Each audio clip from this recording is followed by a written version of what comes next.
Let me think about that one.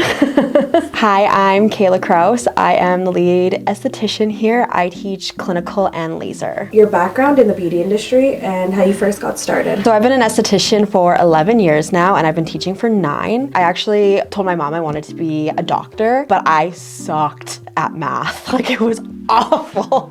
I hate math still to this day, but I love science. I told my mom I wanted to be in like aesthetics or hair or something. And my mom was like, you're not gonna make any money doing that. Like, you're not gonna be successful. And I was like, wow.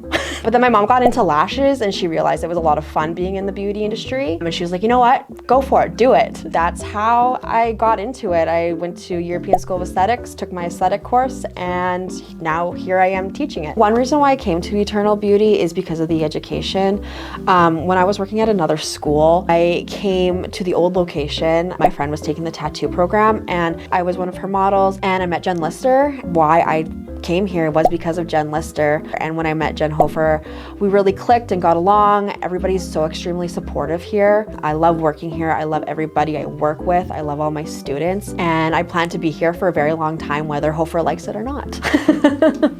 How long have you been in the beauty industry? 11 years, long time. So what inspired you to become an instructor? I actually did not want to be an instructor, but even like when I was young, like in middle school, I would like help other people with whatever subject we were on. One of my teachers at the time was like, you'd be a really great instructor. And I was like, I don't want to be. But then I took aesthetics, and my aesthetics instructor was like, you would be an amazing instructor. And she just was like, do you want a job when like you're done your apprenticeship? And I was like, yeah, sure. And that's how I got the job and got into it. Favorite service or technique to teach? I love teaching microneedling. I also really love teaching sugaring. I don't know what it is about sugaring. I just really enjoy if you're having a really bad day and you just start doing sugaring, it just is extremely stress relieving. And your client gets a really good service. In your opinion, makes Eternal Beauty different? I've worked at a few different schools here, and what I really enjoy is the support, not only of the other instructors, as well as Jen Hofer and Barb. At other schools, I had to beg to get training and to get better technology and stuff with those schools. Here we have so many machines that we get to show our students. There's so many different chemical peels we get to show. It's not only the basics that we teach, it's also the extras. Like, we get to go over not only dermaplaning, but we go over oil dermaplaning, which other schools sometimes just don't do. That's what I really love about Eternal Beauty, is just the support and the technology and the constant love of this place. Your favorite service to do? Microneedling, for sure. I love doing microneedling. I just love the results, especially when I'm using any kind of cocktails on my clients. It's results within 1 to 2 treatments, which is amazing. How do you help your students after they graduate from Eternal Beauty? 5 years, 10 years, 6 months down the line, if they have any questions about anything in the industry, not just in class, but after. So email me, call me, message me, whatever you need, and I'll be there.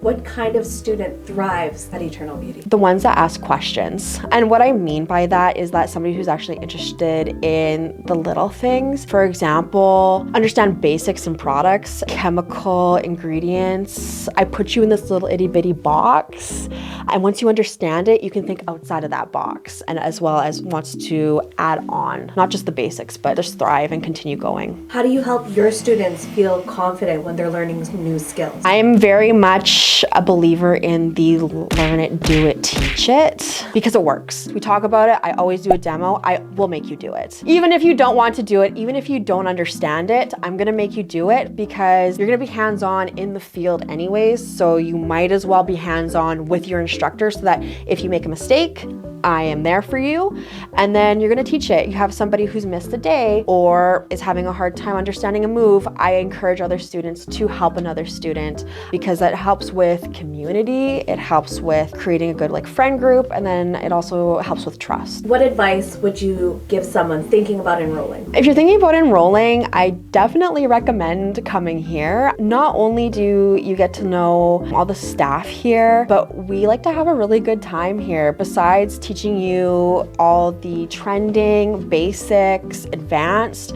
we just have like a lot of laughs, honestly. What is your biggest takeaway from those years to pass on? Continue your education is the biggest advice I can give to anybody. Everybody at here, including like Marissa and I, we've been in the industry for a long time. We do things differently, but they're both correct. When you go and take another course or talk to other people in the industry, they might be doing something differently. And if they're negative about it, stay away from that negativity and do what you're taught to do. Don't be afraid to take other courses and thrive. What's one thing you wish every clinical skin student knew before starting? And there's a lot of science behind what we do. There's a lot of studying, there's a lot of practical, there's a lot of homework. So it is a serious industry. We're dealing with people's skin, so very important that you know the basics to thrive. How do hands-on classes help prepare students? A lot of times when you're actually doing it, people are into it. They're understanding techniques and moves. Like even when I do a demo, sometimes when I move my hands specifically for massage, they see it and they're like, oh yeah, I can do that. But sometimes we're moving our wrists in a different way, or our fingers in a different way than we've ever done before. Actually understanding and slowing it down will help you understand, for example, like serum, it needs to be tapped in, not just massaged in for specific reasons. And definitely like getting on the floor, that's what people are interested in, and that's when people really learn. Social media, what's the hindrance in that? Love and hate with social media, because when a product comes into popularity, everybody tries it, but there's not an understanding of this is good for this type of skin and not good for this type of skin. I like influencers, but at the same time, they get sent packages, they're normally free or getting paid, promoted for it, and they're saying, oh, this product is really great for everybody. For example, like the snail mucin, when everybody was really into it, and then all of a sudden people are like, well, this isn't good for my skin. It's not good for everybody, and that's where I think that influencers, estheticians, clinical, anybody who's dealing with skin needs to have a basic understanding of product chemistry and ingredients, because somebody who has sensitive skin isn't going to put the same product on as somebody with oily skin. What are the most common learning curves clinical skin students make, and how could they avoid them? Definitely infection control. There's an amazing class that you take with Jennifer Lister.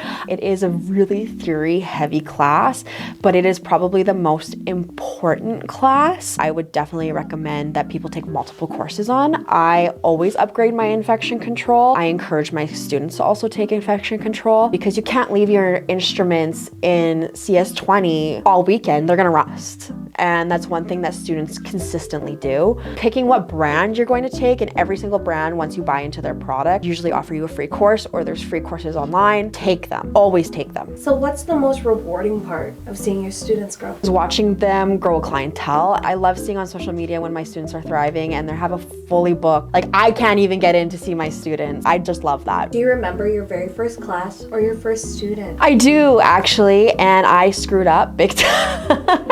It was my very, very first class. At the time, I think I wasn't really prepared, because when you're going from being in the salon to being in class, you don't talk to your clients really about theory. I'm pretty sure I said some words incorrectly. I'm really sorry for that. I do remember it did not land well, but that being said, I think today, now that I've taught so much, that I've really refined my skills in teaching. What's your biggest tip for standing out in the beauty industry? Stay on top of your education 100%. Number one tip is go to an ESI. It's absolutely amazing. There's one in Toronto, there's one in Calgary. There's so many brands, there's so many machines, there's free courses. Go, spend the money and go, because you're gonna learn so much, meet so many amazing people in the industry from across the country. Who knows, you might bring something to Winnipeg that we don't have. If your students could remember one thing in your class, what do you hope it would be? I am the sunscreen queen. So the importance of sunscreen after all of your services, I really hope that they remember to do that. For anyone watching who's thinking about enrolling, what would you say to them? I am hard on you, but I'm hard on you so that you'll be successful when you are gone. I'm not gonna let you willy-nilly in class here. I'm going to be strict. I'm going to act like your manager in a spa, so that when you transition, whether you're renting, whether you're a home-based, whether you're working in another spa salon, that you are prepared to do your services and do them well. So good. Bye guys, see you later. Be great.